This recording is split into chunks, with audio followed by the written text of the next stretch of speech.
గన్నవరం మాజీ ఎమ్మెల్యే వల్లభనేని వంశీ గారి మీద వరుసగా పెడుతున్నటువంటి కేసులు ఒకవైపు, ఆయనను వీళ్ళని ఎక్కువ రోజులు జైల్లో ఉంచాలి అని చెప్పి పాలకపక్షం చేస్తున్న ప్రయత్నాలు సరే ప్రస్ఫుటంగా కనిపిస్తూ ఉన్నాయి.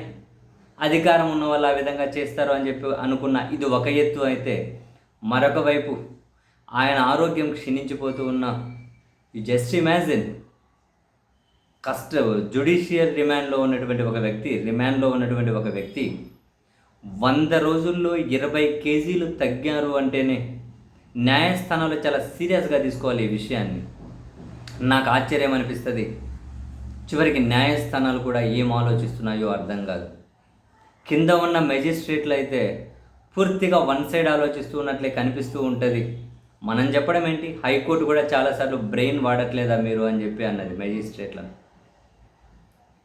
అండ్ వల్లభనేని వంశీ ఆరోగ్యం ఎంతగానో క్షీణించిపోతూ ఉన్నాం. ఆశ్చర్యం, ఒక్కరోజు కూడా ఆయన ఆసుపత్రిలో అడ్మిట్ చేయలేదు.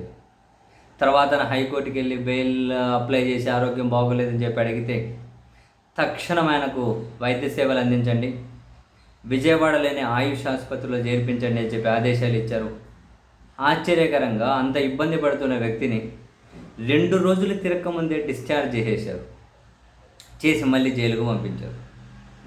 మనం చూసాం, ఫైల్స్ రిలేటెడ్ చిన్నవాటికే ఓ 55 రోజులు ప్రైవేట్ ఆసుపత్రిలో బెడ్ల మీద బ్రహ్మాండంగా రెస్ట్ తీసుకున్న వాళ్ళను. కానీ వంశీ 100 రోజులు 20 కేజీల పైగా తగ్గి తీవ్రమైనటువంటి అనారోగ్య సమస్యలతో ఉన్న 2 రోజుల్లోనే డిశ్చార్జ్ చేసి జైలుకు పంపించారు. అయితే ఈ విషయాన్ని గురించే తాజాగా వల్లభనేని వంశీ మళ్ళీ హైకోర్టులో బెయిల్ పిటిషన్ అప్లై చేశారు, మధ్యంతర బెయిల్ కావాలని. నా ఆరోగ్యం చాలా క్షీణించింది, నా వ్యక్తిగత వైద్యుల సూచన మేరకు నేను వైద్యం ఎక్కడ చేయించుకోవాలనేది వైద్యం చేయించుకోవాలి.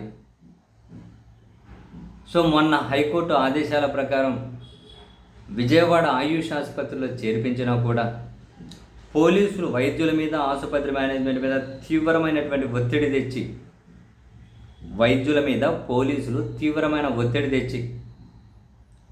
డిశ్చార్జ్ చేయించారు. వల్లభనేని వంశీ డిశ్చార్జు అన్నది మా తుది ఆదేశాలకు లోబడి ఉంటుంది అని చెప్పి హైకోర్టు అన్నా కూడా, న్యాయమూర్తి గారు అన్నా కూడా దాన్ని ఉత్తర్వుల్లో పొందుపరచలేదు. కాబట్టి పోలీసులు దాన్ని అలుసుగా తీసుకొని డిశ్చార్జ్ చేసి పంపించేశారు. నా ప్రాణాలకే ముప్పు పొంచి ఉంది, నాకు ప్రాణాలకే ప్రమాదం ఉంది. సో దయచేసి మధ్యంతర బెయిల్ ఇవ్వండి. పోలీసులు కావాలనే వేధిస్తూ ఉన్నారు.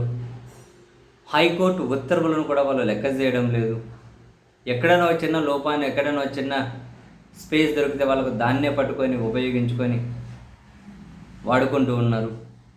సో నాకు మధ్యంతర బెయిల్ ఇవ్వండి, నేను వైద్యం చేయించుకోవాలి, లేదంటే నా ప్రాణాలు పోయే ప్రమాదం ఉంది అని వల్లభనేని వంశీ అయితే హైకోర్టులో మధ్యంతర బెయిల్ పిటిషన్ వేశారు. యాక్చువల్గా ఇంతకుముందు ఆయన ఆయుష్ ఆసుపత్రిలో వైద్యం అందించండి, ఈ నెల 5వ తేదీన మేము మళ్ళీ విచారణ చేస్తాం, ఆయన హెల్త్కి సంబంధించి అన్ని అప్డేట్స్ మాకు ఇవ్వండి అని హైకోర్టు చెప్పింది. బహుశా రేపు అది విచారణకు రాబోతుంది. మరి వల్లభనేని వంశీ మధ్యంతర బెయిల్ పిటిషన్ కూడా దాంతో కలిపి ఏమైనా విచారిస్తారేమో చూడాలి.